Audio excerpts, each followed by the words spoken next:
streaming now. Hold up. Oh yes. Okay, my YouTube stream is working. Oh my god, bro.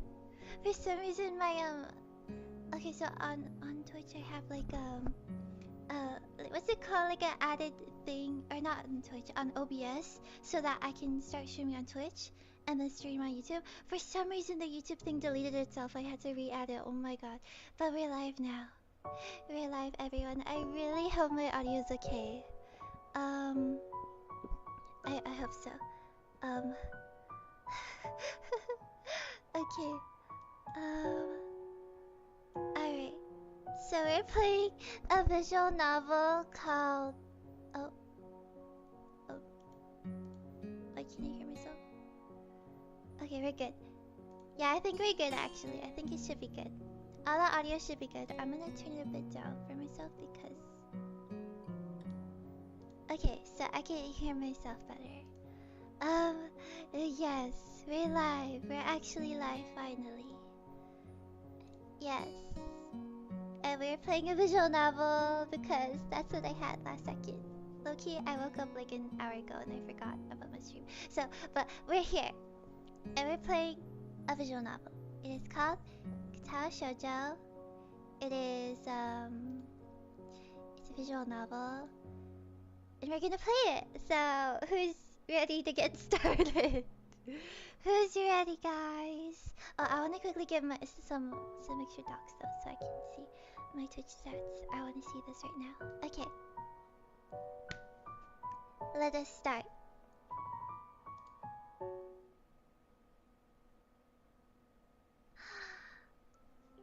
Okay, guys. Are you ready? A light breeze causes the naked branches overhead to rattle like wind chimes. This is a popular... Hold on. Sorry, I was like hearing myself back. Okay. This is a popular retreat for couples in the summer. The deciduous trees provide a beautiful green canopy, far out of the sight of teachers and fellow students. But now, in late winter, it feels like I'm standing under a pile of kindling. I breathe into my cupped hands and rub them together furiously to prevent from numbing in this cold. Just how long am I expected to wait out here anyway? I'm sure the note said 4 p.m. Ah yes, the note slipped between the pages of my math book while I wasn't looking. As far as cliches go, I'm more a fan of letter in the locker, but at least this way shows a bit of initiative. As I ponder the meaning of the note, the snowfall gradually thickens. The snowflakes gently falling from the white painted sky are the only sign of time passing in this stagnant world. The snow descends upon the frozen forest, making it seem like time has slowed to a crawl. Oh. The rustling of dry snow underfoot startles me, interrupting the quiet mood. Someone is approaching me from behind. Hisa? You came? Wait, I'm gonna, hold on.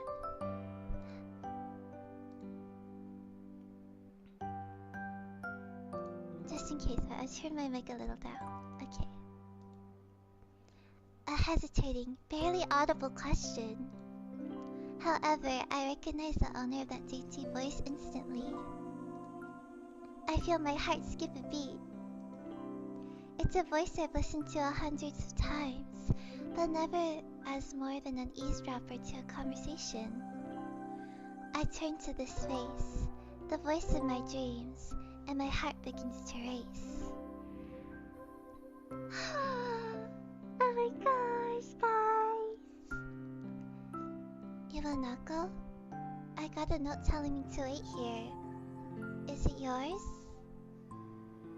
Damn it, I spent all afternoon trying to come up with a good line, and that was the result. Pathetic. Yes, I asked a friend to give you that note.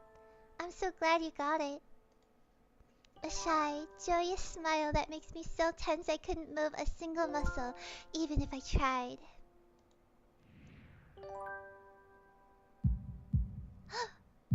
Oh, our heart is beating. My heart is pounding now, as if it were trying to burst out from my chest and claim this girl for itself. Whoa.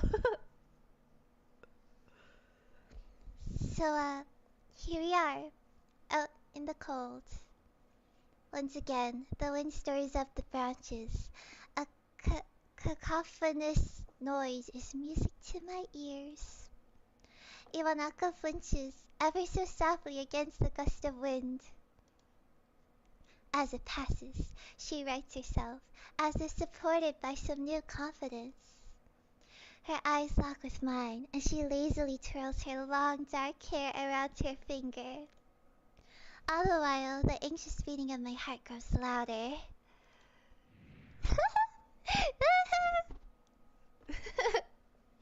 My throat is tight. I doubt I could even force a word out if I tried. You see, I wanted to know if you'd go out with me. I stand there motionless, save for my pounding heart. I want to say something in reply, but my vocal cords feel like they've been stretched beyond the breaking point. Hisao? Oh no, wait, what? I reach up to try and massage my throat, but there's only been a spike of binding pain along my arms. Hisao? Huh? My whole body freezes, save for my eyes, which shoot open in terror. Oh my gosh, what? Hisao! The beating of my chest suddenly stops, and I go look at the knees. Oh my god. What, because a girl confessed to... Wait, what?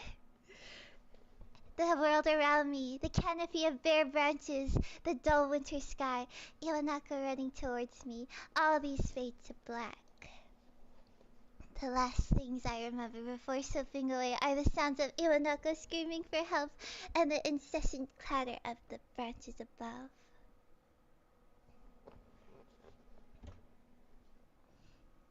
Oh my gosh, what the heck? Imagine you go like confess to someone and then they just pass out in front of you. What do you do in that situation? Or I guess being on the other side, being confessed to, and then just like passing out. I would be so embarrassed. I wouldn't even like care that like, I don't know, I'm on like the brink of death. I'd be like, damn, why did I do that? Oh my gosh, this is so beautiful so far. I really like it. Oh my goodness. Oh my goodness, guys. I hope my stream looks okay. Does it look okay? I really hope it looks okay. I try to miss my best to make it look okay. In like 5 minutes. Oh my gosh. Oh my goodness. I love this. It's like, well, this is a great opener. This is a great opener to a visual novel. It's been 4 months since my heart attack. In that whole time, I can probably count the times I've left this hospital room unsupervised on one hand. 4 months is a pretty long time when you're alone in your thoughts, so I've had plenty of time to come to terms with the situation. Arrhythmia. A strange word, a foreign alien one that you don't want to be in the same room with. A rare condition. It causes the heart to act erratically and occasionally beat way too fast. It can be fatal. Oh, that's why. Oh, she caused his heart to beat too fast, and it made his thing act up. Oh. Apparently I've had it for a long time. They said it was a miracle that I was able to go on so long without anything happening. Is that really a miracle? I guess it was supposed to make me feel better, more appreciative of my life. It really didn't do anything to cheer me up. My parents, I think, were hit harder by the news than I was. They practically had 2 hemorrhages apiece. I already had a full day by then to digest everything. To them, it was all fresh. They were even willing to sell our house in order to pay for a cure. Of course, there isn't a cure. Oh my gosh. Because of the late discovery of this condition, I've had to stay at the hospital to recuperate from the treatments. When I was first admitted, it felt like I was missed. It felt as if I was missed. For about a week, my room in the ward was full of flowers, balloons, and cards. But the visitors soon dwindled, and all the get well gifts began trickling down to nothing shortly after. I realized that the only reason I'd gotten so many cards and flowers was, was because sending me their sympathy had been turned into a class project. And some people were genuinely concerned, but I doubt it. Even in the morning, I barely had any visitors. By the end of the first month, only my parents came by on a regular basis. Iwanako was the last to stop visiting. Oh. Wait, that's so sad. After 6 weeks, I never saw her again. We had never had that much to talk about when she visited anyway. Oh my god. Oh my god, imagine. Oh my god. That is so crazy. Wait, that is so sad. Oh. We didn't touch the subject that was between us on that snowy day ever again. The hospital? It's not really a place I'd like to live in. The doctors and nurses feel so impersonal and faceless. I guess it's because they are in a hurry and they have a million other patients waiting for them, but it makes me feel uncomfortable. For the first month or so, I asked the head cardiologist every time I saw him for a rough estimate of when I'd be able to leave. He never answered anything in a straightforward way, but told me to wait and see if the treatment and surgeries worked. So I idly observed the scar that those surgeries had left on my chest slowly change its appearance over time, thinking of it as some kind of omen. I still ask the head cardiologist about leaving, but my expectations are low enough now that I'm not disappointed anymore when I don't get a reply. The way he shuffles around the answer shows that there is at least some hope. At some point, I stopped watching TV. I don't know why. I just did. Maybe it was the wrong kind of escapism for my situation. I started reading instead. There's a small library at the hospital. Although it was more like a storeroom for books, I began working my way through it, one small stack at a time. After consuming them, I would go back for more. I found that I liked reading, and I think I even became a bit addicted. I started feeling naked without a book in my hands. But I loved the stories. That was what life was like.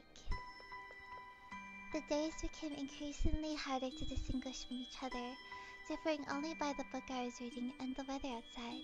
It felt like time blurred into some gooey mass I was trapped inside, instead of moving within. A week could go by without me really noticing it. Sometimes I pause in realization that I don't know what day of the week it was. But other times, all the things that surrounded me would painfully crash into my consciousness through a barrier of nonchalance I had set up for myself. The pages of my book would start feeling sharp and burning hot, and the heaviness of my chest would become so hard to bear that I had to put the book aside and just lay down for a while, looking at the ceiling as if I was going to cry. But that happened only rarely, and I couldn't even cry.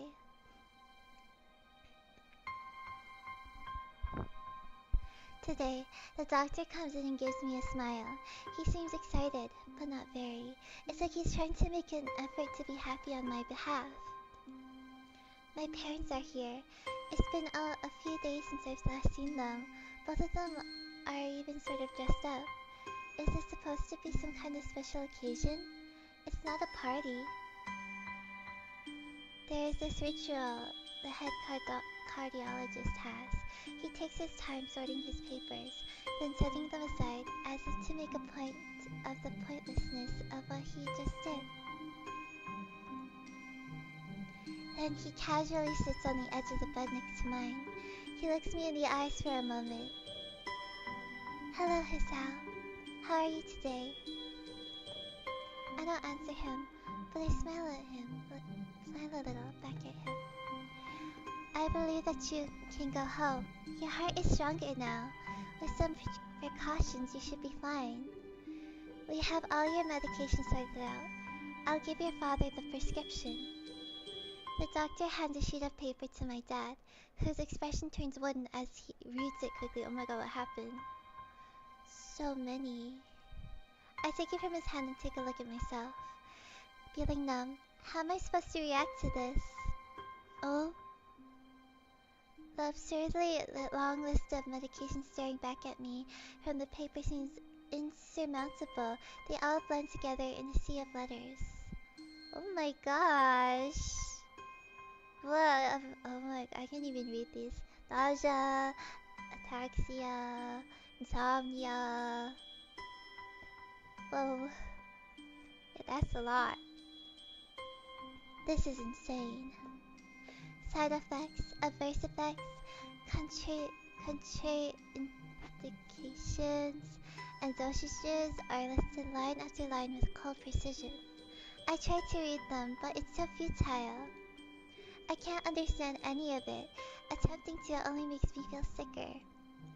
All this for the rest of my life, every day? I'm afraid that this is the best I can do at this point. However, new medications are always being developed, so I would be surprised to see that list fade over the years. Years? What kind of confidence booster is that? I'd have felt better if he hadn't said anything at all. Also, I've spoken with your parents, and we believe that it would be best if you don't return to your old school. Oh. What? Please calm down, Hasao. Listen to what the doctor has to say. Calm down? The way he says it tells me he knew full well that I wouldn't like it. Am I going to be homeschooled? Whatever of my concern shows, it's ignored. We all understand that your education is paramount. However, I don't think that it's wise for you to be without supervision. At least not till we're sure that your medication is suitable. So I've spoken to your parents about a transfer.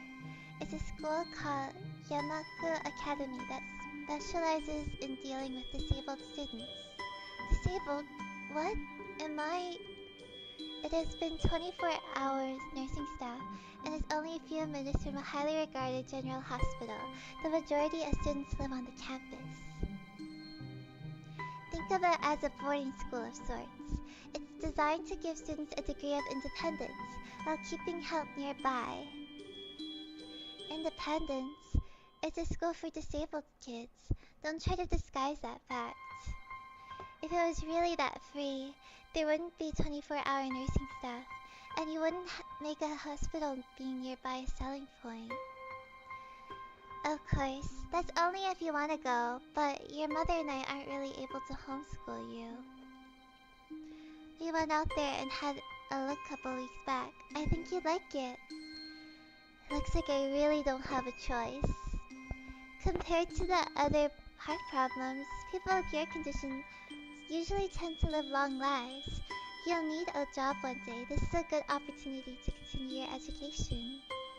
This isn't an opportunity. Don't call it an opportunity. Don't call it a goddamn opportunity. Well, you should be excited at the chance to go back to school. I remember you wanted to return to school. And while it's not the same one, a special school, that's an insult. That is what I want to say. It's a step down. Oh my god. Wait, low-key, this kind of... It's not what you think. All the students there are pretty active in their own sort of way. It's geared towards students that can get around and learn, but just need a little help, in one way or another. Your father's right, and many other graduates of the school have gone on to do amazing things. A person doesn't have to be held back by their disability. One of my colleagues in another hospital is a graduate. I don't care. A person doesn't have to be held back by their disability. That's what a disability is. I really hate that something so important was decided for me. But what can I do about it? A normal life is out of the question now. It's funny. I had always thought my life was actually kind of boring. But now I miss it. I want to protest. I want to blame this lack of reaction on shock or fatigue. I could easily yell out something now. Something about how I can go back to school anyway. But no. I don't say anything. The fact is that I know now it's futile. I look around the room, feeling very tired of all of this. The hospital, doctors, my condition, everything. I don't see anything that would make me feel any different. There really isn't a choice. I know this. But the thought of going to a disabled school, oh my god, bruh. He's making a big deal of this. The thought of going to a disabled school. What are those even like? As much as I try to put a positive spin on this, it's very difficult. There's nothing wrong with being disabled. Oh my gosh. But let me try. A clean slate isn't a bad thing, yeah, right? This is all I can think of to get me through this.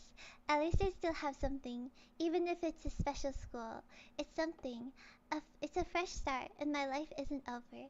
It would be a mistake to just raise myself to thinking that. At the very least, I'll try to see what my new life will look like.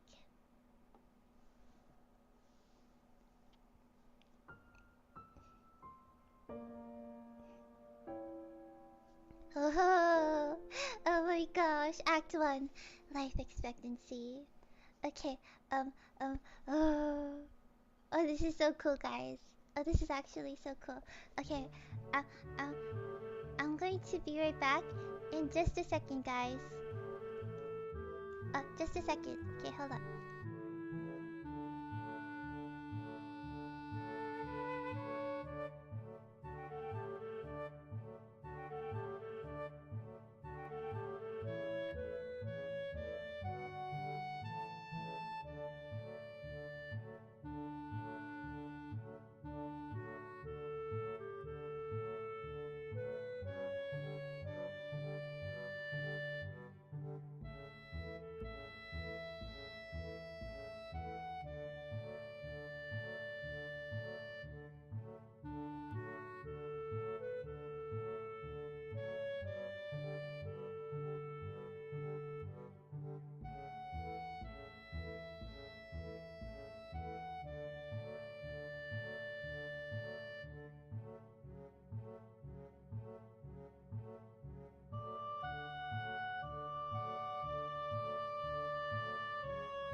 We're back.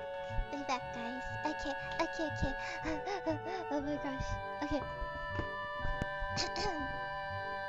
The gate looked far too pompous for what it was. Music kinda loud right now. Hold up. Where's the options?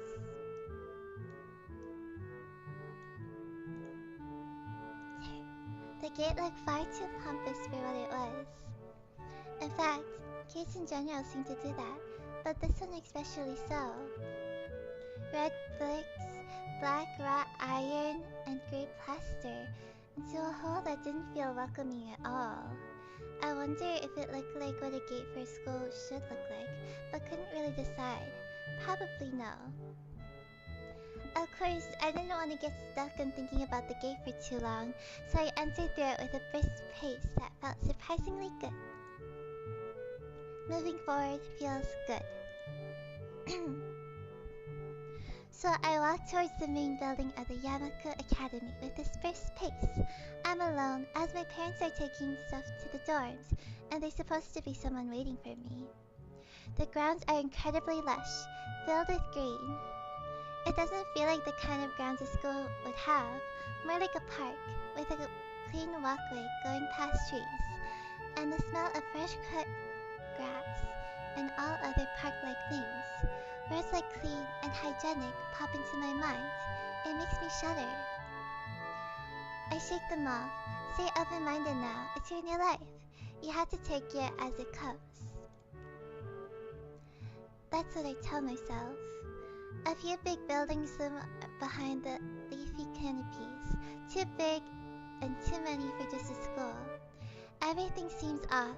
It's different from what I thought I knew about schools. It's an uncanny valley. Even though I was told this is my new school, in the back of my head, it doesn't feel like one.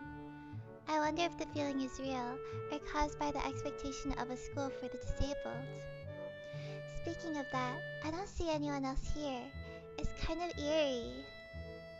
It makes me wish there was somebody here so I could anchor myself to something tangible. Instead of this feeling that I stepped into another dimension. The trees hum with the wind, and the green hues flashing all around me catch my attention. It makes me think about the hospitals again, how they say that the operating rooms are painted green because green is the common color. So why am I feeling so anxious despite all this greenery? Only after I stand in front of the haughty main building, I surprise myself by easily realizing why the gate bothered me.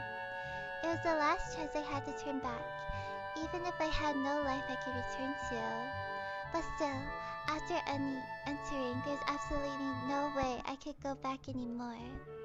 Feeling nervous, and with this realization set in my head, I opened the front door. A tall man with bad posture notices me as I enter. We're the only people in the lobby, so it's only logical. You must be Nikki? Nakai. So you are. Excellent. I'm your homeroom and science teacher. My name is Mattel. Welcome. We exchange a handshake that is neither firm nor sloppy, and he looks at his watch. The head nurse asks you for a brief check-in visit, but there is no time for that now. Oh, should I go later? Yes, afternoon is probably fine. We should get going and introduce you to the rest of the class. They're waiting already. Waiting for me? I don't really like being the center of attention, but I guess it's inevitable in a situation like this. Somehow, not knowing what is waiting for me makes me feel really nervous. Thinking of this, I almost missed what the teacher is saying. Do you want to introduce yourself to the class? Well, before I decide this, I want to quickly check on my stream because I forgot. Hold on. Let me see. Oh, no, it's fine. We're all good, I think. I added a short form on YouTube because I've never done that before, so I just wanted to check on that. Yeah. So, do you want to introduce yourself to the class? Yeah, of course. Yeah, sure. I mean, isn't that normal? Of course, but not everyone likes to be at the center of attention. Oh! I'm probably one of those people, but I guess I should be the one to give a first impression of myself. Right, but it's no problem. Let's go then. My heart is pounding on my chest, and it keeps me thinking about my condition as I follow the teacher up the stairs. The third door down the third floor corridor is marked as a classroom for class 3-3. Mattel opens the door and enters. Good morning, everyone. Sorry I'm late again. I hesitate for a split second at the door, freezing on the spot. Get a grip. This is a big step. I know that, but there isn't any point to worrying so much about it. At least not this soon. I follow the teacher into the classroom and look around, partially so I won't have to meet the curious gaze of my new classmates. It's pretty spacious. The ceiling is unusually high, and there's lots of space left over around them in between the desks. Oh, this is my class, guys. Oh my gosh, looks pretty interesting. An entire wall taken up by blackboards and the high old-fashioned windows only make it seem larger. The students' desks are just standard wooden desks, with a shelf underneath for books and wooden chairs with metal frames, simple and efficient. I stopped walking in front of the classroom and faced the other students. They all look normal, like students in any other school, but then, why would they be here? They probably like me and have something wrong with them, only it's not immediately obvious. Then I noticed that one of the girls seems to be missing the thumb of her right hand. A little jarring.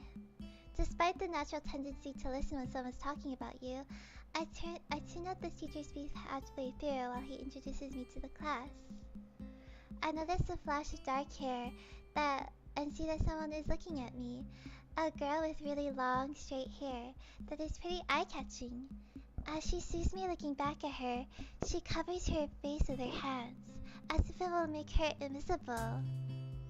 There's only one boy with a cane leaning against the lockers at the rear of the class. It's weird seeing someone so young with a cane. Another girl seems to be making some kind of weird hand motions. Sign language?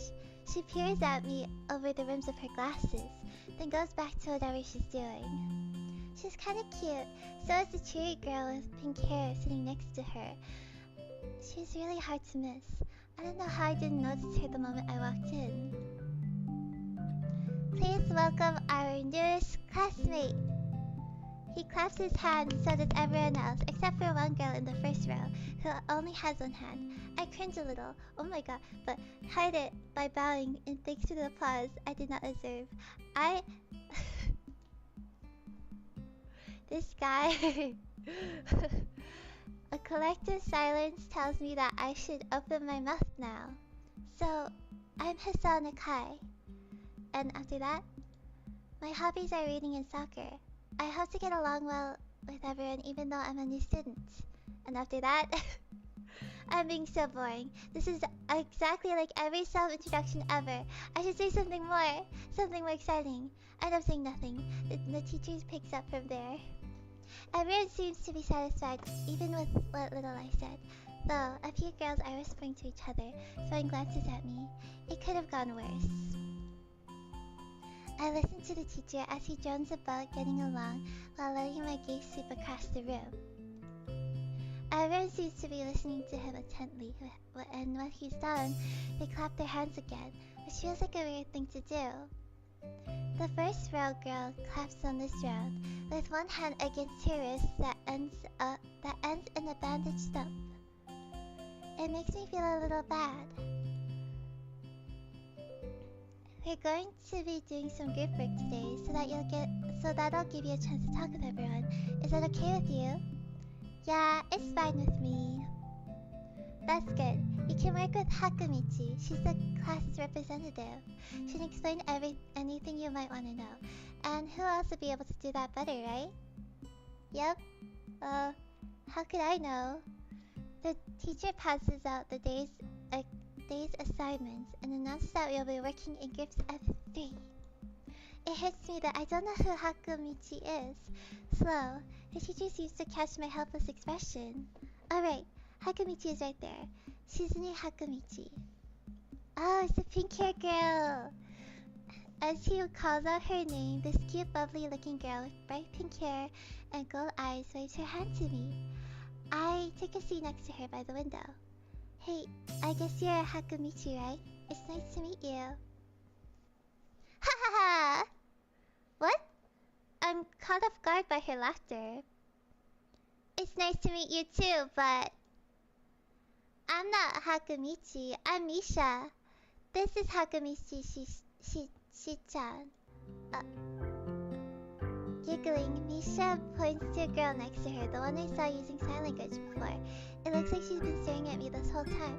She nods once nonchalantly to show that she acknowledges my presence, but only barely.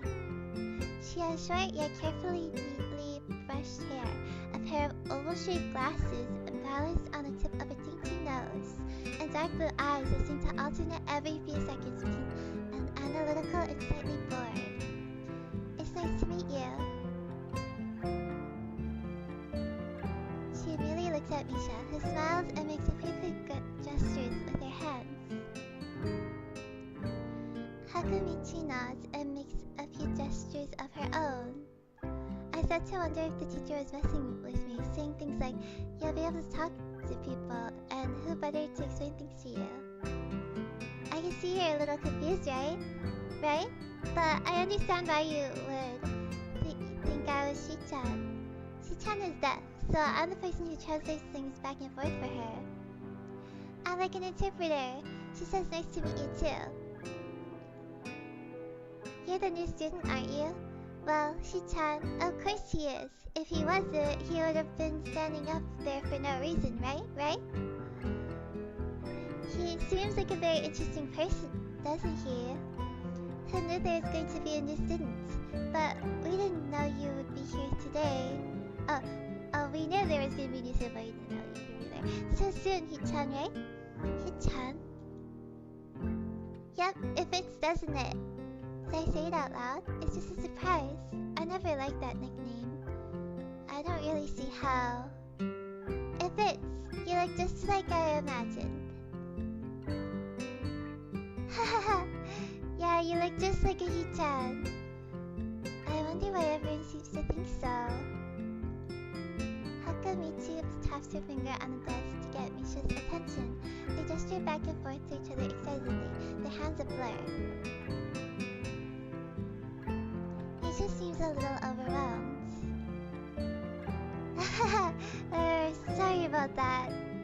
Hichan wants you to know that she's the class rep, so if there's anything you need to know, you can feel free to ask her. Do you like the school so far? We can show you around a little if you haven't had the time to walk around and familiarize yourself with it. Misha stammers with the hard word a bit, making it stick out in her otherwise fluid translation. Thanks, that would be pretty helpful. Yeah, I just kinda came straight to class today. Haha! That's no good. You should always try to learn as much as you can about where you're going before you go there. Not just the school either. Always. Even if it's a trip to the convenience store. Right, Chicha? Haha! Learn about where you're going. I guess I didn't bother to do that, or just didn't care enough to do so. I didn't look forward to this, even if I committed myself to go along with it half-assedly. But anyway, I didn't say anything, and Misha signed something that ends in a shrug. What was that? It seems like it was about me. I feel like slumping over in my seat. Both of them are smiling, but that shrug hit me unexpectedly deeply. You look down. Are you okay? Don't take it the wrong way, please. I hate it when people are afraid to ask questions. That's how people learn things, by asking. Asking for help is perfectly normal, as much as needing help. Stop looking like you failed the test. Ah! Alright. And another thing, you don't have to call Shi-chan something so formal like Hakumichi or class rep all the time. Just call her Shi-chan. Okay, maybe that's too casual. Maybe Shizuni would be more appropriate? Yep, Shizuni is fine. Okay, that would be a lot easier for me. I feel a lot more at ease. Both of them are so friendly, so I feel like an idiot for being so apprehensive earlier. Especially about Shizune, who assumed to be all business. Still, she still seems like that. Just less so, I guess. Huh? Oh right, we haven't even touched the assignment. We should start work now, or Shi-chan will get mad. The assignment was also kind of long, so we should start now if we want to finish it before the end of class. Let's do! Shizune glares at the two of us impatiently. I don't need to know sign language to understand that. Okay, I get the message. After class, we can take a walk around the grounds together. It's a nice day today, okay? The assignment is actually very challenging to get through, combining aspects of being both difficult and unnecessarily long. Still, we finished it after a few minutes earlier than everyone else in the class. Despite our late start, Shizune and Misha are really capable. They're quite different though. The class rep is as calm and professional as she looks, while Misha is a lot more playful and girlish, not to mention a little more easily distracted. To be honest, the two of them do most of the work. I feel guilty about that. The clock tower bells ring, signaling the end of the period. Time for lunch. Without knowing what else to do, I follow Misha, who is beckoning me into the hallway and down the stairs. We descend below the lobby where I met Mato, down to the bottom floor. Just like everything in the school, the cafeteria seems too spacious and oddly modern in contrast to the classic exterior. Its big windows open to the courtyard, towards the main gate. It's the cafeteria! Her enthusiastic statement of the obvious makes people around us stare, but Misha doesn't seem to care, so we proceed to the line. There is a rather long list of menu options, which seems great until I realize that many of them are to accommodate students who need special diets. How nice! It almost feels like I'm back at the hospital, eating portions measured with scientific precision to meet the needs of the patients. I picked something at random and followed Shizune to a table sitting opposite of her. As I nibble indifferently at the food I'd rather not eat, Misha pokes me in the side to get my attention and points to Shizune. I don't understand signs, so the point escapes me. Maybe looking at the person who talks to you is proper and polite? Do you want to know something? What? About anything. We're your guide, so you should ask us if there's something. I wonder. Oh, I got an option now. Okay, I think I got everything I need to know. Ask if the library. Ask about Shizune's deafness. Okay. I'm gonna ask about the library. I think asking about someone being deaf, it might come across as weird. I'm gonna ask about the library. Oh yeah, is there a library in the school? Lately, I've gotten into reading a lot, so I'd like to check it out. Misha gives the kind of frown that makes it clear she doesn't consider reading a healthy hobby, and then picks up her smile again. There is. It's in the second floor. We can show it to you sometime. Thanks. I return to my food while the girls talk between themselves. Misha and Shizune sign back and forth very animatedly, throwing side glances at me, but Misha refrains from translating. Maybe they're talking about secret girl stuff or something. I quickly notice the conversation inside. That is not enough to fill a silence. Oh. Whoa. Oh. We arrived in the classroom early, but we're not the first. A dark-haired girl I notice is slumped over her desk in the last row. She jumps a little when Misha crashes into the room with elegance of a rhino. She shrinks deeper into her seat. I can feel her tension all the way from here, as if she were slowly turning into stone just from my presence. Misha and Shizune don't notice, or don't mind it, as we walk directly past her into their seats and begin to converse. Oh, I'm left wondering about her, even while the classroom slowly fills with other students. And finally, the teacher. Getting into the rhythm of school feels strange. It's as if my brain remembers how this is done, but my body doesn't. Towards the end of the class, I start yawning and counting the minutes left. Ah! I shouldn't be this tired on my first day of school. Maybe it's the long time spent in the hospital that made me like this. I'm even feeling physically weak and lifeless. Oh no. Before long, the final bell rings. School is finally over for the day. Beside me, Misha and Shizune are having a short conversation. After a bit of deliberation, Misha turns to me. Unfortunately, we can't stay and show you around today. Hichan, we got to hurry already since there's a lot of work for us to do. you find your way around here, I'm sure of it. Oh wait, the teacher said I'd have to see the nurse. Where do I go? Is that so? We can at least show you that much. Come on, the nurses have their own building, so you have to go outside. We joined the flow of students making their way down the stairwell and outside, with the girls pointing out other senior classrooms in the same hallway as ours. When we get outside, the girls make their way to the smaller building right next to the school. It's built in the same style, so it looks like it's actually part of the main building. This is the auxiliary building here. There's a lot of official and important stuff inside, like the Yamaku Foundation office and the nurse's office. They even have a swimming pool. How is that official? Don't be silly, Hichan. It's for physical therapy, of course. Anyway, all the nursing staff facilities are in there too. The head nurse's office is on the first floor. You'll be fine from here, right? We'll be going then. See you tomorrow! Yeah, thanks. Bye. A whole building for stuff that has nothing to do with actual education? I guess it's necessary for a place like this.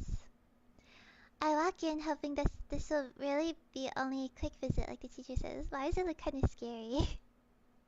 On the white door on the left is a green cross with the text, head nurse, and a nameplate. A voice from the inside responds to my knock almost immediately, but I can't quite make it out. It sounded like an invitation to open the door, so I invite myself further in. The room is not large, and it smells strange. A friendly-looking man turns around on his office chair to face me as I enter. His desk is neat and tidy, but the bin under the table is overflowing with used medical utensils, and there are at least a dozen coffee cups rings lingering on the desk. Hello there, what can I do for you today?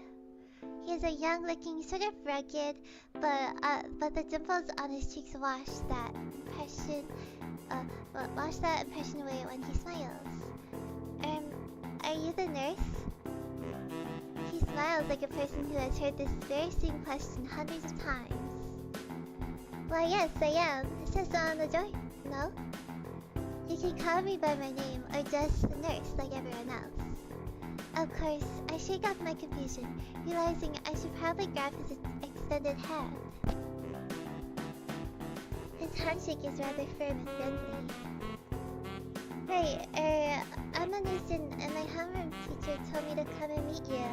My name is Hisao Nakai. His eyes light up with revelation and he snaps his fingers. Oh, you're that Nakai! I was just reading your file this morning. Some kind of chronic arrhythmia and related congenital heart muscle deficiency, right? He gestures me to sit down in a vacant armchair in front of his desk. Yes.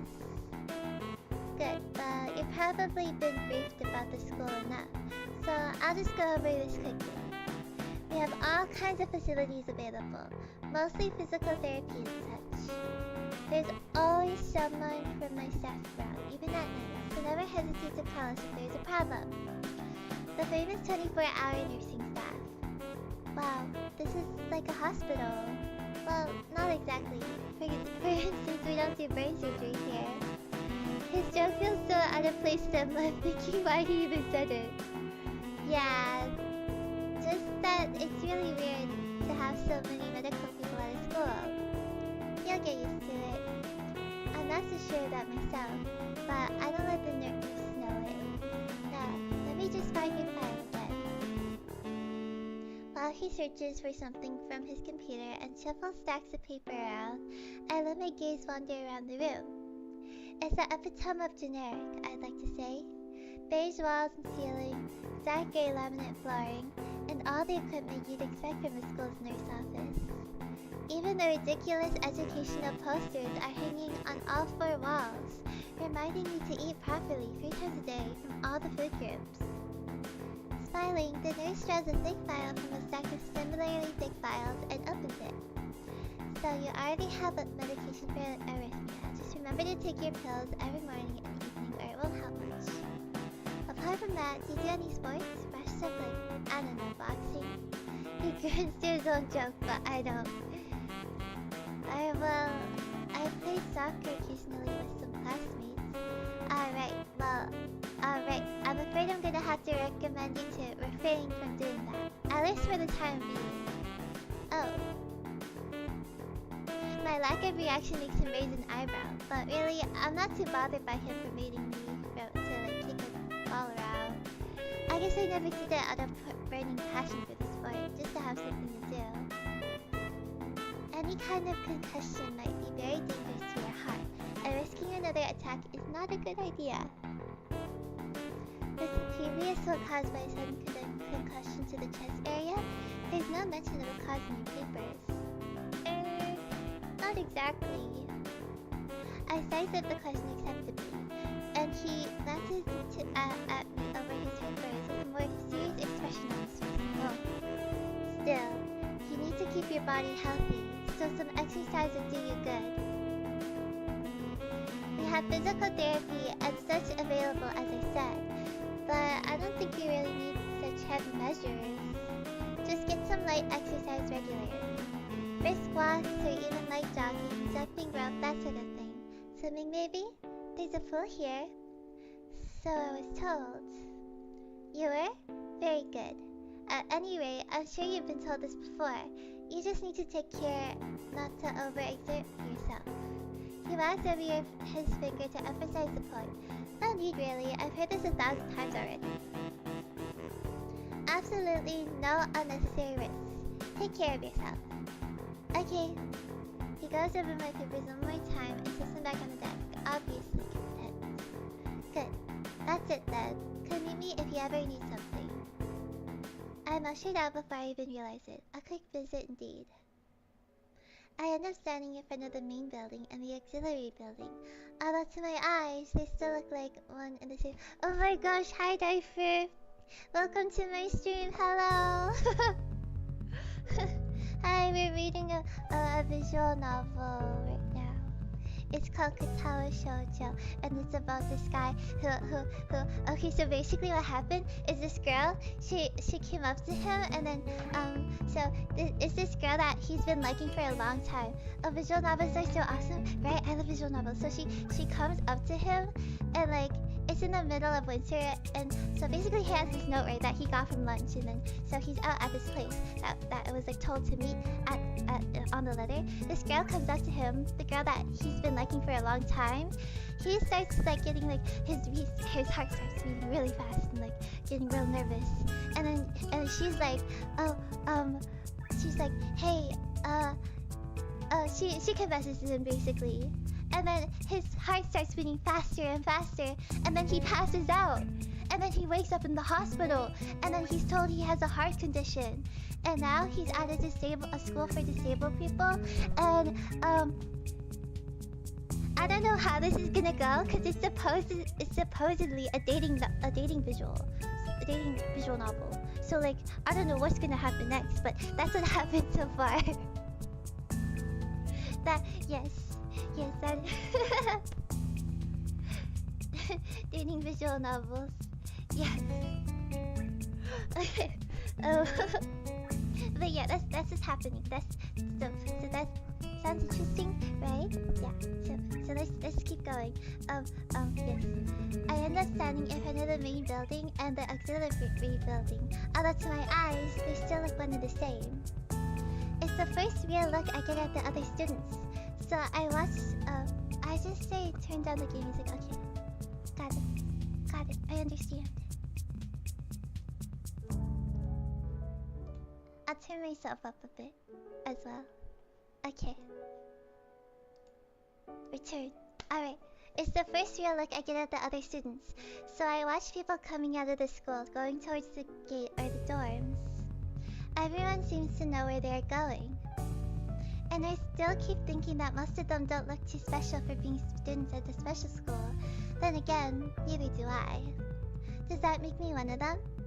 One of us? I should go somewhere too, to prevent me from getting lost.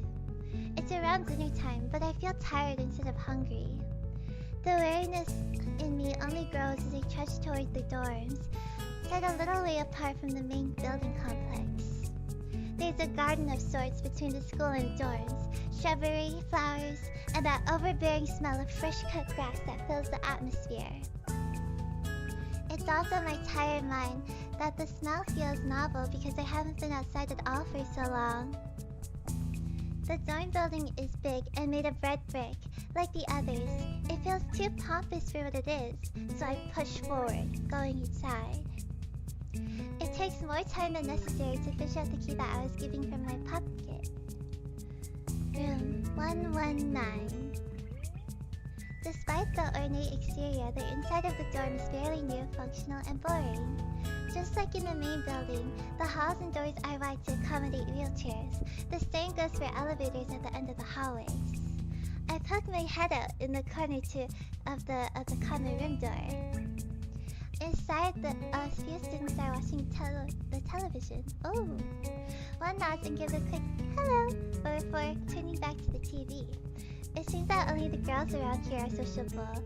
I suppose that's perfectly fine with me. I climb the stairs to the upper floor. Here, small corridors branch off from the main hallway. Each of these minor halls seems to have a toilet and a shower, as well as 4 rooms. About halfway down the hallway, I spy room 119. Oh my gosh, my room. What's it gonna look like? The nameplates on the room adjacent to mine are blank. I guess there's just 2 of us here. Light shines from below the door of room 117, so I knock lightly. Hello? Is anyone home? From inside, I hear a few movements, then the clicking of way more locks than I thought these doors had. After a moment, the door screws open. It's like the old school vibe of the visuals, right? Oh my gosh. Yeah, that's low-key. That's why I bought it, because I think it was free actually. But the art on like the thumbnail thing, it was like the 2000s, 2010 vibe, and I really like that vibe lately. So I was like, I gotta see this, you know what I mean? Of a spectacle, yeah, I love the vibe. I do, I love the vibe. Of a spectacled boy is standing in the doorway. He is looking at me very intently through his extremely thick eyeglasses. Who is it? Blind? No, at least not completely. Why would he have eyeglasses if he was? He leans closer to me until our noses are almost touching. His breath stinks of garlic. Hisao Nakai. Oh, Hisao Nakai. I'm moving into the next room. I thought I should introduce his face suddenly brightens in realization, and he stands back upright, thrusting his hand out in a smiling greeting, almost straight to my diaphragm. Oh, sup dude, name's Kenji. Hi. I take Kenji's sweaty hand and shake it, still a little rattled by the sudden change of attitude and vehement welcome. There's some suspicious looking people going in and out of your room earlier. Oh, that was his parents, right? Yeah, that was probably my parents. Your parents, you sure? Cause they look like they could have been some other people too. You can't judge a book by its cover. His out-of-place proverb is left hanging between us as awkwardly as I try to think of some way to respond. I see the chances are high enough. He shudders and makes some exaggerated hand gestures. You're a brave man, Hisao. Me? Me, I don't think I could trust the chances. The only one I trust is myself. Does that mean I shouldn't get to know you either? He thinks about this for a while. A wise decision. Damn, you're smarter than you look. Probably. What do you look like? I hope not smart. He squints his eyes and leans closer again, but I lean backwards to dodge it. Never mind, it doesn't matter.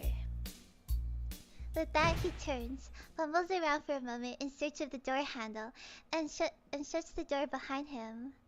I slide the key into the lock of the door marked 119. Bleak beige walls, white linen, a desk made of some type of light wood, ugly curtains. It's not one's room impersonal, like my hospital's room was. My bags are sitting at the foot of my bed, looking a lot emptier than they did this morning. The closet is sitting open, stocked with my clothes. Also, it seems that there are a number of school uniforms hanging there as well. A note is pinned to the sleeve of one of the shirts. Hi Hichan! We unpacked your things and made your bed. They said that if these don't fit, then you should go to the office tomorrow. If you have any problems, you can always call us. Love, Mom and Dad. Well, at least I don't have to worry about unpacking. I kinda hoped they would have. Then there would be something to do. It's still too early. I put the note down on the desktop and lie down on the bed, feeling drained. Lying there makes me want to read something, but I have nothing with me. Other parents should have packed some books. Oh my gosh. I wonder if the hospital conditioned me for wanting to read whenever I have nothing to do. The restless urge keeps growing until I have to stand up. Maybe it's stress or something. I was pretty nervous about it before coming and for the entire day today too. I still am, I think. Damn, I have to distract myself somehow, or so I won't be this unnatural all the time. Tomorrow, I'll go borrow some books from the library. Yeah, I'll do that. But for now... The bottles of medications neatly arranged on my night table catch my eye. I pick up one and shake it just to hear the contents rattle inside. Then read the glued on pharmacy label. Hisanakai, 2 tablets daily to stay alive. Oh my god, to stay alive. Doesn't really say that, but it could just as well. It's kinda twisted, having your life depend on chemicals like this. I resent it a little, but what choice do I have? With a sigh, I begin my new daily ritual of taking the right number of pills from each bottle, being careful to check the correct dosages. I lie down again, feeling hollow and uncertain, and after that, I keep staring at the blank, unfamiliar ceiling for a long time. A poor dude, right? Yeah, sad. It doesn't start looking any more familiar, not even after the darkness falls, and long shadows draw across my room like fingers. The sheets feel slightly more comfortable, warm, and nice-like against the chill that passes for room temperature here. Soon the lighter shade of darkness, that is, the ceiling, looks like every ceiling does at night, and it becomes the only thing I recognize anymore. The night beckons me to sleep, and I feel the coldness of unfamiliarity and fear creeping up my spine once again. I keep drifting further from the world I knew.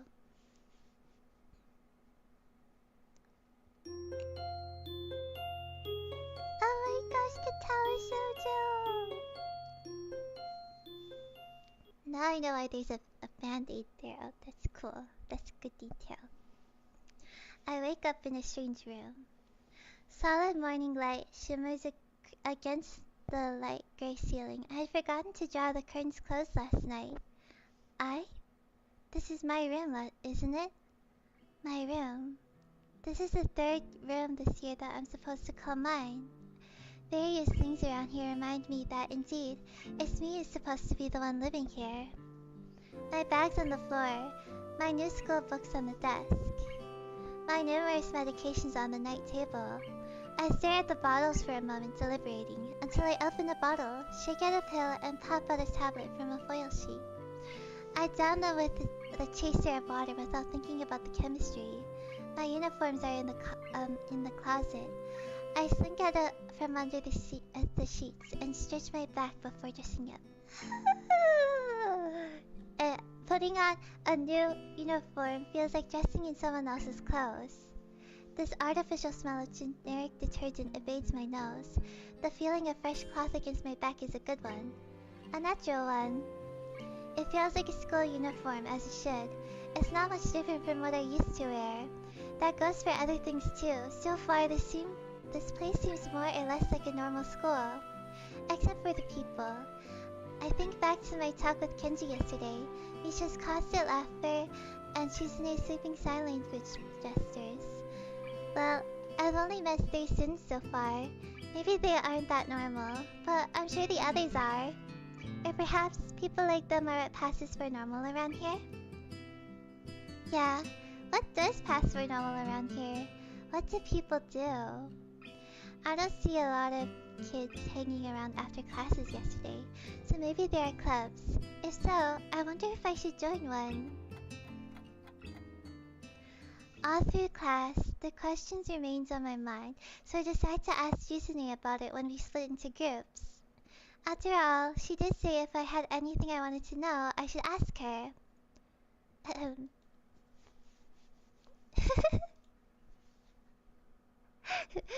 She crosses her arms and shifts her gaze slowly to Misha, who looks more preoccupied with trying to grind the eraser of her pencil down so that the top is perfectly and evenly flat.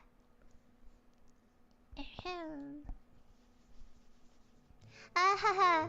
Sorry, Hichan. Is there something you wanted from me?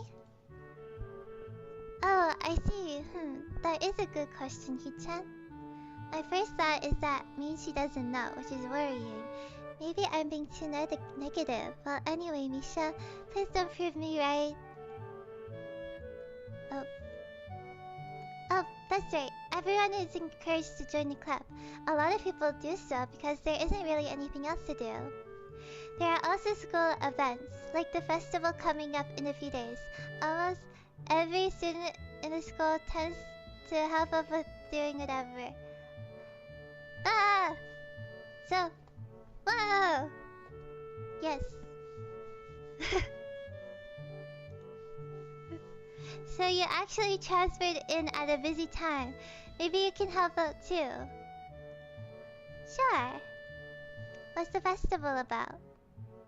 Misha freezes. I don't know, Hichan. The truth is it's a local event, and I'm not from this area, so... She starts talking desperately to Shizune, asking her to bail her out. Shizune suggests her glasses at the end of an oddly grandiose flourish and starts singing hard and heavy. Oh. Huh? Oh. Who cares? Misha puffs out her chest as she spouts Shizune's words out at me with a disproportionate amount of pride. Chill out, I can see heads turning to look in our direction. Not so loud. Human beings evolve with each other with each new generation. The ideals and belief behind a festival will inevitably change with time. Now, it's about delicious fried food and amusing little games that you play to win prizes. Ha ha ha ha! The teacher clears his throat very loudly, batting his long wooden pointer against his other palm like a baton. He shoots a pointed gaze at us. Finally noticing where we are, Misha stifles a yelp quickly and quiets down. Shizune doesn't seem embarrassed at all though, brushing it off without a care. We are in the middle of class and should start working. That's right, Shi-chan. What? That's right, Hi-chan. Why are you asking? Because you're interested in joining a club? It could have been my eyes playing tricks on me, but I think I saw a suspicious glance exchange between them. Misha's tone has also changed, although it does that every other word anyway. Yeah, I was thinking about it. Misha and Shizune look at each other again. I'm about to ask what they have in mind when something dark flutters in my peripheral vision, catching my attention. Out of the other corner of my eye, I see the girl with the long dark hair get up from her desk. It slips silently towards the corner. He likes her for sure. This is like the 4th time he's talked about her. He hasn't even interacted with her. It doesn't seem like she is working in any group, and no one seems to notice her but me. I glance at the teacher, who's also looking at the dark-haired girl go. Why doesn't he say anything? Hi-chan, is something wrong? Do I look as uneasy as I feel? Or was Misha just looking at me after the girl who left? No, nothing. Okay, well, like you were asking, you don't have any plans for lunch today, do you? I thought I would go to the library and pick up some books. Not really. Do you want to have lunch together then? Sure. Yay! Okay, Hichan, perfect. The rest of the rest of class passes uneventfully. The girl with long hair never came back. Before I had the time to put any more thought into where she could have gone, the teacher informs us that it's time to stop working. Shizune looks more than a little annoyed that we just barely managed to finish all our work on time. I'm just glad we finished it all. It's not a contest or anything. Yes, it is, Hichan. Impossible! Really? Really. I've noticed this before, but it's kind of funny how Misha is always moving her hands and signing not only everything she says, but what anyone else is saying at any given time. Obviously, it must be so Shizune can understand it. Her eyes dart back and forth between Misha's hands and me. I don't know who I'm supposed to be looking at. I'm talking to Misha, but that might be wrong. Maybe I should face Shizune. I'm used to looking in the direction of the person whose voice I'm hearing, but really, Shizune can't hear me, and it would be disrespectful to talk to her only through Misha. Then again, isn't that what she's doing? No, she's at least looking at me. This is all very confusing. It'll take some time to get used to. It's not a contest, because contests are competitions over a prize. There's no prize on the line. It's not really a contest. Shizune's eyes flash dangerously with a competitive glare. She stares at me as if surprised at that I'm challenging her. I think maybe this is a contest to her. I never noticed how dark and blue her eyes are. It's truly an alluring gaze. Are you sure, Hichan? Very sure. Haha, you're wrong, Hichan, because I don't want to be the slowest one in this class. However, what's on the line is my confidence and in my abilities, and the prize is the satisfaction of proving them. Shizune pushes her glasses up the bridge of her nose in a very matter-of-fact way. Wow. I'd argue more, but the bell rings and she quickly gets up and packs her bag, looking at me expectantly. I'd almost forgotten that I was supposed to have lunch with them. Hi. Here. Where do you want to eat? The cafeteria? That's so plain. Okay, let's go. They look so cute, right? Don't they look so cute? I love them. They're so pretty and stuff. I love her hair. Her hair is so pretty. I like this style. Plain? Well, I guess. At my old school, I like to eat outside, near the back of the building. It was a good spot, but I couldn't find it until the end of my freshman year. I wonder if there's a similar place to eat here. Misha seems to imply as much. Shizune and Misha pull me towards the cafeteria, which is surprisingly not packed. Maybe some other students favor eating in classroom or outdoors. I saw some of my classmates had boxed lunches. After we finish eating, Misha picks up where we left off earlier.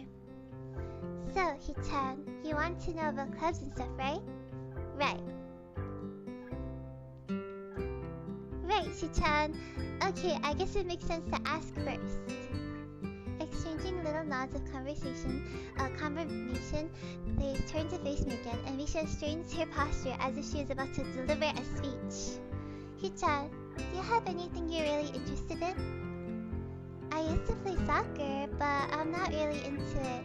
I don't follow the teams and players or anything like that. As of late, I usually just read a lot. There's a book club, right, Hichan? Right, but it seems like they have all the members they can have right now. Sorry, Hichan, it's a really popular club. Okay, but more to the point, Hichan, does this mean that you have anything in mind already? Not really. Good, great. That's great, Hichan. Really great. Why is it so great? No reason. Well, Hichan, other than clubs and the upcoming festival, there's one other thing. Student council! I see. I didn't know the school had a student council. That was very melodramatic setup though, just to tell me that. I'm pretty sure the two of them know this because Shizune looks a little embarrassed about it and Misha is laughing.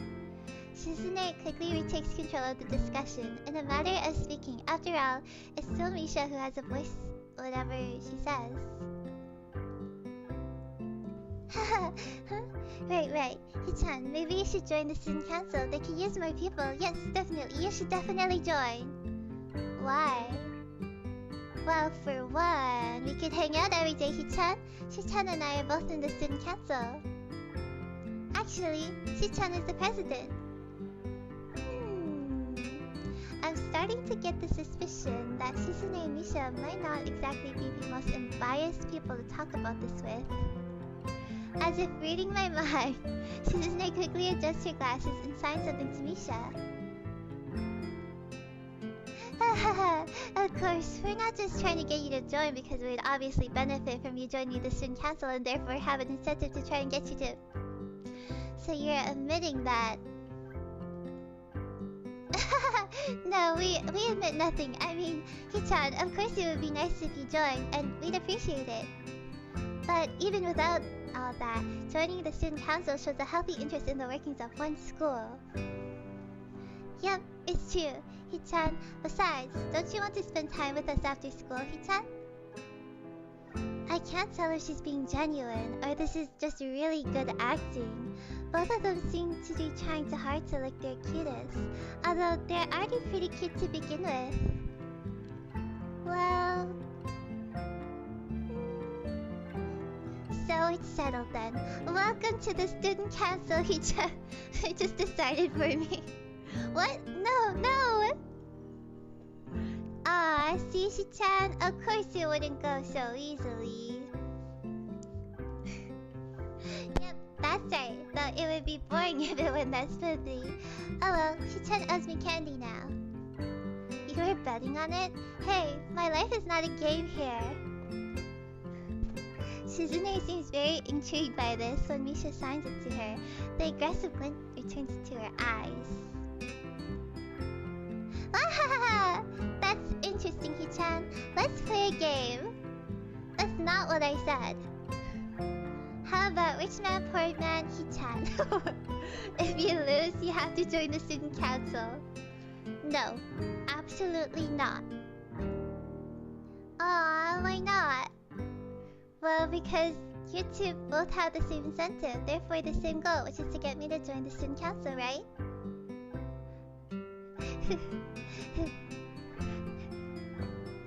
Yep. Yeah, that isn't my goal. So what this means is that both of you can team up, and I'll be at a clear disadvantage. So I will have to decline. Hichan, I'm very offended. Are you saying that you don't trust us? And that we would pull something so disingenuous? That makes me sad. Sorry? It's hard to tell where Shuzune's influence ends and Misha's thoughts begin. In order to atone for hurting a young girl's feelings, you should definitely join the student council. No! How about a game of paper football instead of rich man, poor man? Paper football? Yeah, it's a game they play in America. You make a paper triangle and then you try to shoot it past goalpost and the other player makes with their fingers. Isn't it cool? It's the ultimate form of competition between two people, Hichan.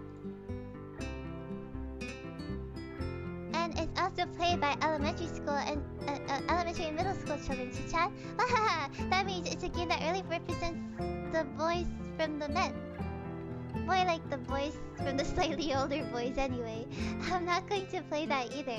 Just the fact that you know about it means you're probably surprisingly good at it. Yeah, that's true. How did you know, Hichan? Shizune frowned at Misha, telling me that she probably wasn't supposed to admit that so readily. I wouldn't say that I'm happy with their attempts to get me into the student council, but I'm a little curious about what the student council does here. I've never been on one, or even known anybody who was a member, so it interests me. I also kinda like Shizune Misha, so maybe it wouldn't be so bad. Okay, Hichan, what about Risk? The game of world domination. I don't know what that is. It's really fun, Hichan. You fight for control of the world, with armies and everything. Sounds like Shizune would be good at it. If you want to play, we can after school. Oh really, Hichan? We can just play for fun, Hichan. Hichan hasn't played in a long time, so if you want to, there'll be no strings attached. Well, okay. Okay, perfect. We'll see you after school in the student council room then, Hichan. Wait, why there? Because that's where we keep the game. I grimaced to tell them how much I do not like this, but it's more for show than anything. So in the end I agree, but only after getting Shizune to acknowledge that I don't mean anything concrete, but just by accepting to look around and play a game with her. Lunch ends and we go back to class. Oh, the girl. During afternoon classes, the long-haired girl comes back and sits down in her seat without a route. Again, no one seems to notice, or if they do, no one says anything. I want to ask Misha about it, but I don't want to be nosy. After school, Shizune and Misha quickly find me by the first floor lobby and latch onto me, covering each blanket place I might try to escape. I feel a little offended, but I've been considering it nonetheless.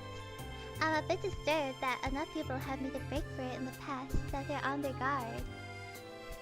What's with the escort? This doesn't make me feel very comfortable. In fact, makes me feel like a dangerous prisoner being transported to a cell. What's wrong, Hichan? That's right, we're just going to play a game of Risk, remember? I don't know, Misha. This all seems a little sinister to me. I start thinking that when we sit down to play the game, they'll tie me down for torture when I agree to join the student council. Well, that's highly unlikely, but still, for some reason, it just seems like it would be so plausible.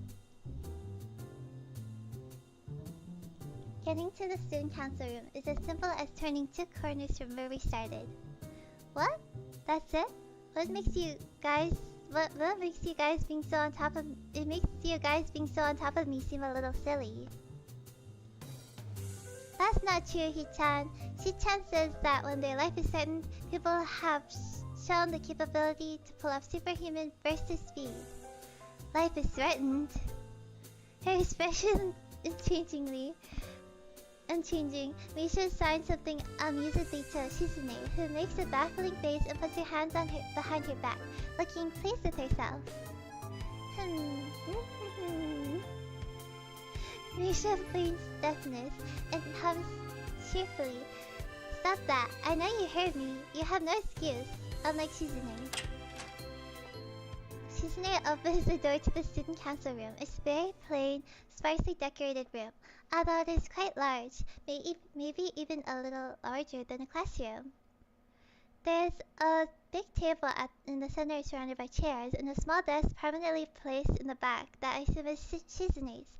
There is a few regular desks and chairs stacked to one side as well. Extras, perhaps? Aside from the tables and chairs, the room doesn't have much else to offer. Just a couple of filing cabinets and bookshelves stacked with old school records and documents. Not much else. In fact, nothing else. This is a pretty bleak room. They could at least put a spotted plant over there or something, but the most noticeable thing is that this room doesn't have is other people. Are we early? No. What do you mean, no? Does it mean no one else is coming today? Yeah, that's right. Before I managed to ask why that's the case, Shizune claps her hands together very energetically. Hichan, let's take a risk. Come on, you promised, didn't you? You had to. Okay. Do you want to know the rules? We can explain it to you while we set everything up. While Misha is talking, Shizune takes out what looks like a board game from behind one of those filing cabinets and throws it on the table. Actually, this looks kinda interesting. After Misha spends a little too long for her liking running through the basics with a somewhat vague and confusing tutorial, Shizune cuts in and declares that the game that has started with a decisive motion, slicing her arm through the air. Shizune's aggressive is rubbing off onto me. I start feeling more competitive than what I intended to be when I agreed to this. Halfway into the game, while I try to ponder how to defend against Shizune's assault from two friends, she breaks my concentration by jamming her fingers on the table to get my attention. Hichan, Shichan wants you to know that you are taking too long to make a move. Shichan also says that she will let you keep Australia if you agree to join the student council. I thought this was a game with no strings attached. Just the fact that she would dangle that over my head as an offer means she knows I care about the outcome of this game. And anyway, no. Shichan admires your fighting spirit, and would be a benevolent dictator who will spare your people if you agree to join the student council. You're so competitive, Shizune. She seems to take this as a compliment. I would expect the student council president to be a little more magnanimous. Magnanimous? She doesn't seem to know what that word means, nor how it sounds, so she pulls out a piece of paper and writes it for Shizune, who in return signs it back to Misha. Misha presses her index fingers against her temples, as if trying to physically imprint the word into her memory. Suddenly, Shizune bursts into a flurry of gestures. Misha looks daunted by the pace of her heated signing. Oh wait, please slow down, Shichan. Hichan, Shichan says you're going to lose. Tell her I will crush her world empire with my rebellion. Okay. The eyes of her shine with childlike mischief. She says you have no chance if you keep playing like this. No, you won't. Another choice, oh my gosh. Okay, wait. She says you have no choice if you keep playing like this. No, you won't. She has a point. Attack aggressively. It's a trap. It's smarter to play defensively here. Okay. I think, I'm gonna play aggressively because that's the more fun way to play. She's either really mocking me or trying to trick me. I have nothing else to lose though, so I might as well try something different. Maybe if I spread out my forces and try to control my territories, I can recoup the advantage. Shizune seems to focus on conquering whole nations, so maybe I can sacrifice my hold on continents to gain more small countries. It's worth a shot. A few turns later, I end up losing the game anyway. Shizune adjusts her glasses victoriously and allows herself to tentatively pump a fist in the air in celebration. I win, yay! There's no need to translate that, it was pretty clear. Don't look so sad, Hichan. You're really giving it your best. That's what I thought. Sometimes your best just isn't good enough though. If anyone knows that, it's me. You did very well for someone who just learned how to play today. Hichan, you attacked Iceland and North America at the same time. It's a very daring move. Hichan is impressed. The mark of great people is that they're daring, and that they can follow through. You're already halfway there. Isn't that great, Hichan? That isn't enough though. Just potential isn't enough. There's no point to potential if you don't take the first step, and there's no point to that if you don't keep going. I want to see more. You're right, Hichan, but that's so demanding. Shizune leans forward, suddenly looking a lot less playful and more like the serious person I expected her to be from the start. Hee-chan, would you like to join the student council? She really doesn't waste any time, does she? But it's only my second day of school, so I'm hesitant about committing to something so early. I haven't even taken a look at any of the other clubs yet, but spending my time with Shizune and Misha doesn't seem like something I would hate. Still, I need more time to think about it before I decide for sure. Maybe. I'll get back to you on it. Okay, Hee-chan, but I hope you're not just gonna say that so we don't feel bad. No, really. Really? Hee-chan, if you're going to say that, you're saying that it's definitely the truth, and there can't be any mistaking it. I know. I guess you should have my revenge for losing at the very least. Shizune smiles at that in a mischievous way that feels like twisting the knife in the wound of my loss. I take a glance at the clock in the wall and realize I spent far too long playing worse than I expected. Sorry, I think I have to go. I wanted to go to the library. It's not closed yet, is it? Shizune scratches her head and gestures at Misha. How hard can it be to determine whether the library is open? There's a clock right there on the wall. It should be, unless the librarian is absent. I think you're right, Chan. We think the library is open. It's on the second floor. Can't miss it. You want us to show you where it is? No thanks, it's okay. See you tomorrow. Bye-bye. One flight up the stairs, and I run into problems. The second floor hallway is a carbon copy of the third floor one. Wide open, of course, and plain, like only hallways can be. The problem is that the library's whereabouts are not as easily as determined as one would think. The classrooms are marked with signs stating which class they belong to, and then there's a plethora of other unmarked rooms. Is the library one of them, or is it just somewhere down the hallway?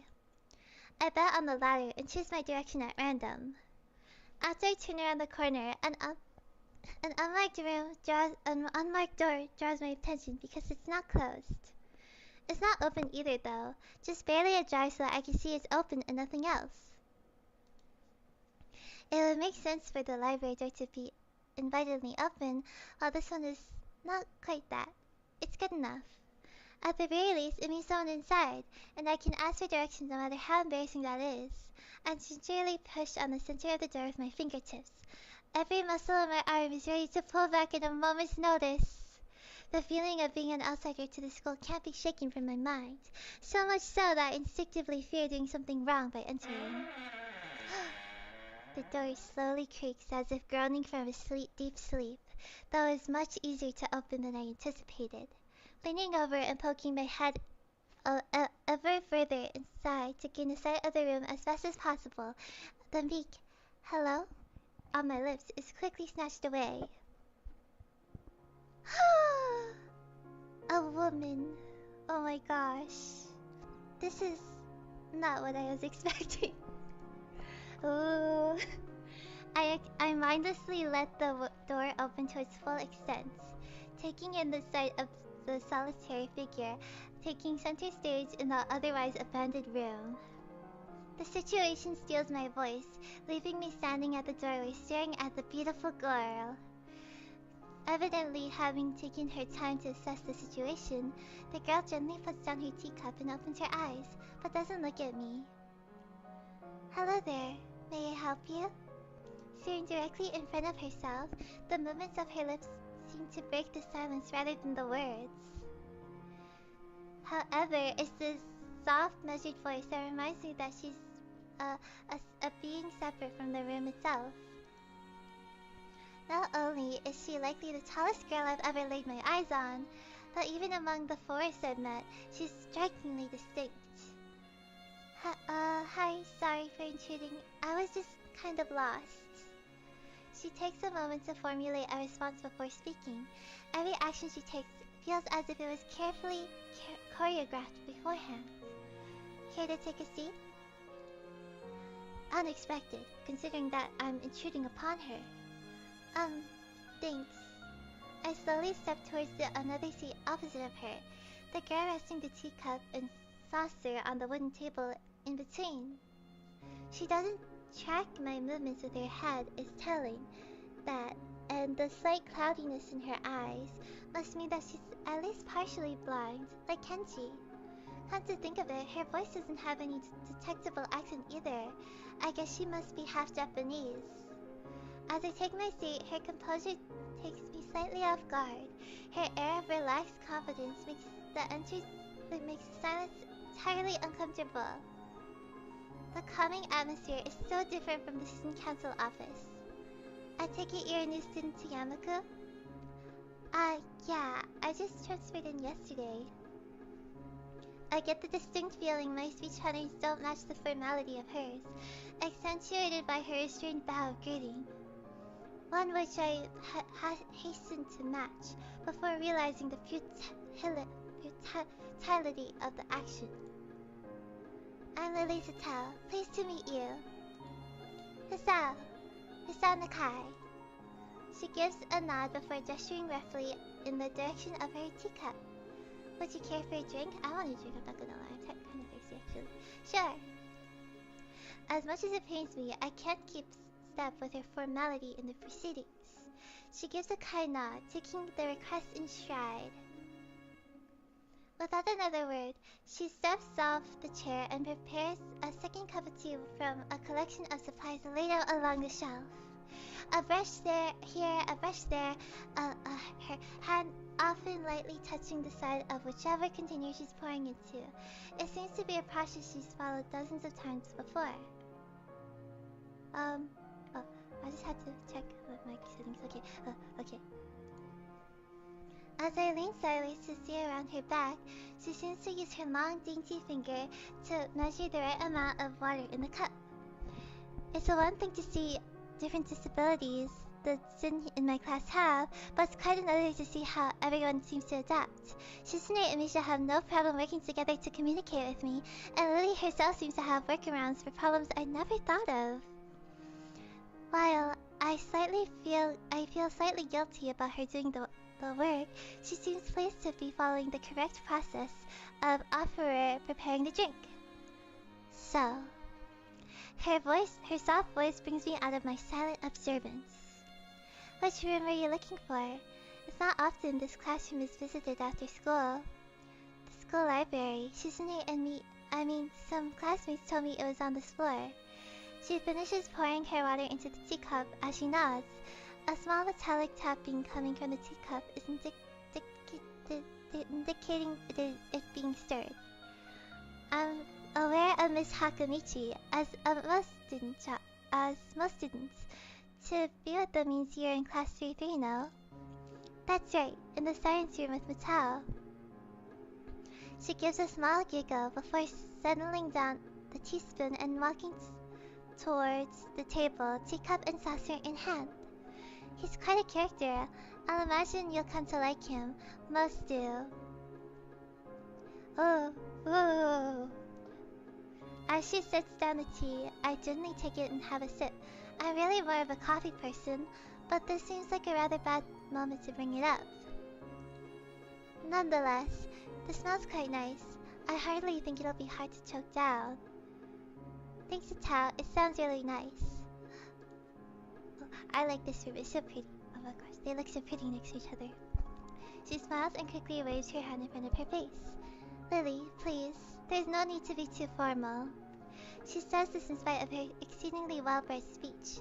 Oh well, I guess I should try to ask her about herself, as it really does seem like she's catering to me. So, which class are you from? I imagine it's one of the third-year classes. Correct. I'm in class 3-2, which is on the 3rd floor, same as yours.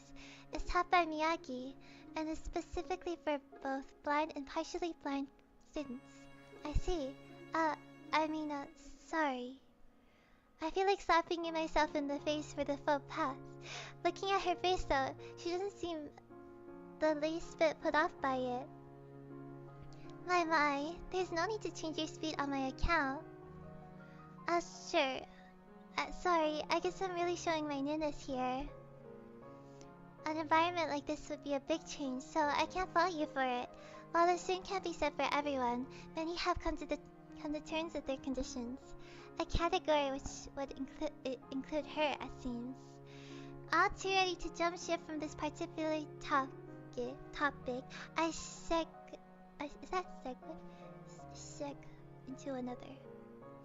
Do you come here to drink tea often? It's a really nice place. Thinking on it, this might be her version of the place behind my school that I like to have lunch at. I come here fairly often during lunch times. My duties as class representative don't leave enough time for an official club. So a friend and I use this room for having tea. Class representative, huh? Compared to Shizune, her mannerism seems to be almost complete opposite. While Shizune is blunt and fiercely driven, Lily seems relaxed and calm, almost aloof. Come to think of it, she might be useful for a less biased view of the school's clubs. What kind of clubs are there to join? The most popular ones are track and field club, which uses the field near the school during lunch times, the baseball club, and the book club in a room near the library. There are also numerous small ones too, though, such as art and music clubs. At a time when I'm just wanting to get on my feet, rushing into a club right away seems slightly unappealing. I wonder if this school requires the same rule as my old one. Is it compulsory to join a club? It isn't, though it is encouraged. Ah, good. That's a relief. I really let down my guard around this girl to let such a thing slip out. The fact seems to slightly amuse her. Not wanting my tea to get cold, I start drinking it as Lily does the same. As I look over to the window over her shoulder, I notice the light coming into the room has distinctly orange tints. Even here, time doesn't stand still. Huh, the time's gone quickly.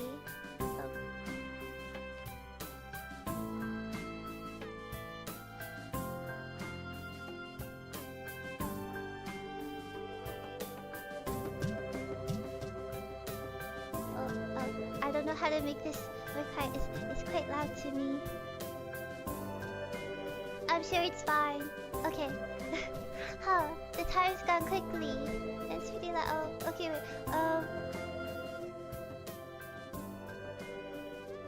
Is this better? It should be better. And I'll just turn my computer volume down. Okay.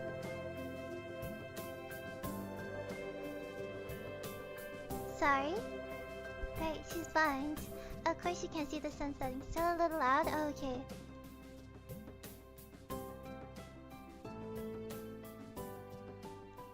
Is this good? This should be good, right? It looks like the sun is starting to set. It seems to come as a surprise for her. Oh, okay, good. It's good. I guess she might have lost track of the time. Sorry, Hisao. I didn't mean to keep you from the library for so long. I quickly moved to allay her concern. Oh no, it's okay. The library's still open, isn't it? She pauses. It takes a moment to think on it. It's probably something I should have asked Shizune when I had the chance. But Lily seems likely to know in any case. True, it's open until 6:30 during weekdays. A quick glance at my watch confirms I have well enough time to get there. I might get going in that case. It's been nice talking with you, Lily. She smiles and gives a deep nod, her hands still neatly folded on the table in front of her. It was my pleasure. Oh, come to think of it, shall I show you where the library is? I couldn't possibly ask for more help. I should be able to find it alright. Well, unless my navigational skills fail me. Which they seem to have a habit of doing. It's alright. I was going to be talking to the librarian there in any case. I should introduce you. This gets better and better. It's pretty hard to deny her offer. If you're sure, then that'd be great. Thanks.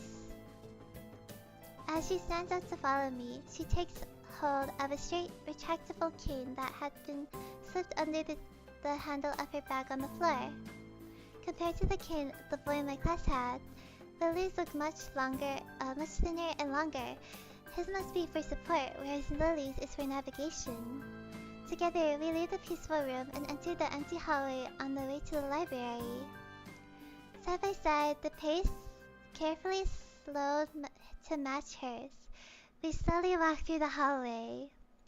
It doesn't take long for us to arrive at the door to the warm-looking room, apparently situated in the center of the floor rather than either wing.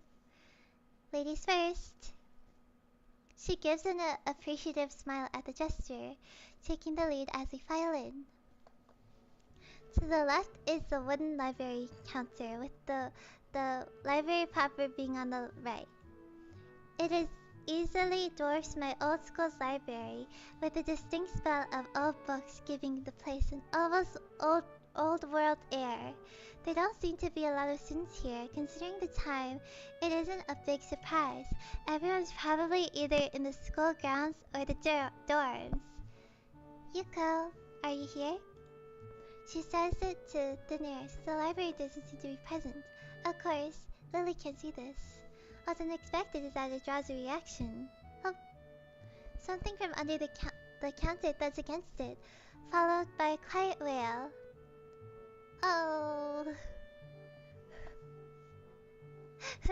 The Origin, apparently the librarian, quickly crawls out and bounces up to extremely rigid attention. Hi Lily, how can I help you? Her voice is strange in a failing attempt to sound casual as she's rubbing the back of her head. Good afternoon, what happened just now? I heard a strange sound. It's nothing, I just hit my head.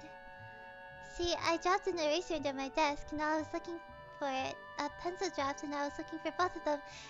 You came and surprised me. Are you alright?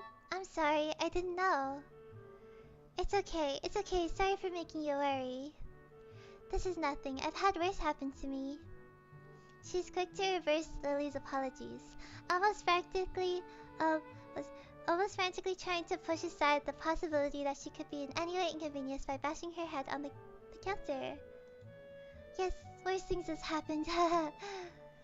The girl fidgets with her fingers and Lily doesn't seem to drop her concerned expression, and then she shuffles some papers around the counter for no reason. Oh, oops. Oh my god, I just closed something I need. Oh. Okay, we're good, never mind. It was fine. I closed my stream information by accident, but we're good. Lily, did you get my message? Oh, the two important books that arrived? Right, they finally came. I can't believe it took so long, but... I missed her celebrations, partially for managing to change the topic, I'm sure. She notices me from the corner of her eye and freezes on the spot when she does. Oh no, I'm sorry for not noticing you before. Did you need to check out a book? Or return one? I'm sorry. The way she can so quickly shift between modes is a little unsettling. He's with me, Yuko. This is Hisao, a new student. Hisao, this is Yuko, the school librarian. Pleased to meet you. Hisao, right, Hisao. Pleased to meet you too, Hisao. For a second, she visibly attempts to engrave the name in her mind so she won't forget it. Yuko often arranges to import foreign books in Braille for me. Would you like to tell Hisao a little something about the library? Lily's innocent suggestion is met with an expression of abject terror. Please, Lily, I can't. I don't know what he'd be interested in. This is too much responsibility. How it's any responsibility at all, I don't get, but her objection is so sincere, I don't doubt for a second that she'd rather disembowel herself on the spot than tell me where the light novels are. But... so there are a lot of books in Braille here? I attempt to save the day by asking the first thing that pops into my head. It seems to work partially, as Yuko seems to not exactly relax, but look slightly less tense. Well, I think about a third or fourth of Yamaku's library is either in Braille or audio. Makes sense, given all the blind students that be here. If it's only that, how come the library is so big in the first place? Well, we get a lot of new books regularly because the library is adequately endowed. That's probably why. They spend money on new books and on my salary. Then I have to organize and shelve all of them. Oh my gosh. Can't imagine that. It's so troublesome and they waste so much. I wish I could quit this job. Oh. A very awkward silence follows the revelation of too much information. I'll go check the aisles then, if you don't mind. It's probably best for all of us so she doesn't keep talking to me.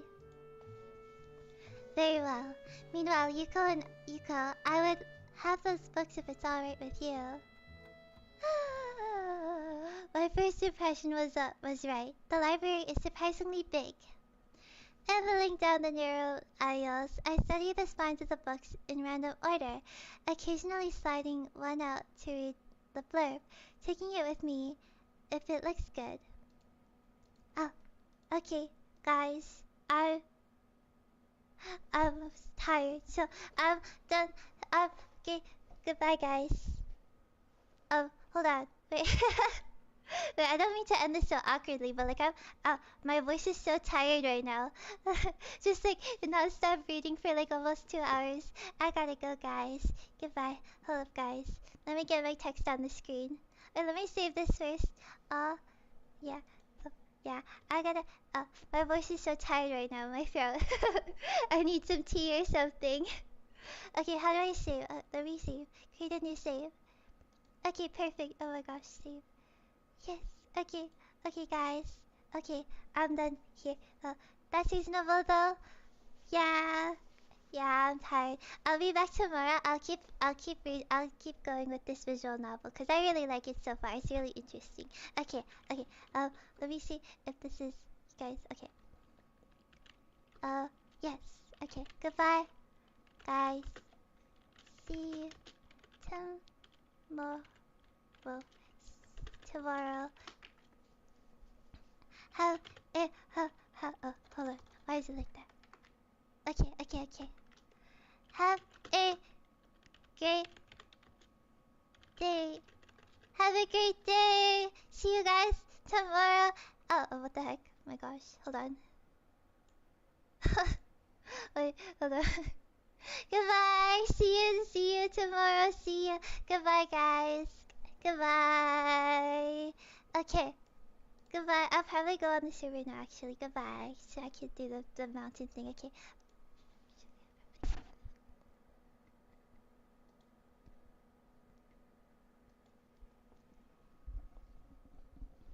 Oh my gosh. I actually need something to drink though. My throat, do you hear this? Oh my gosh. How do I go on the server now?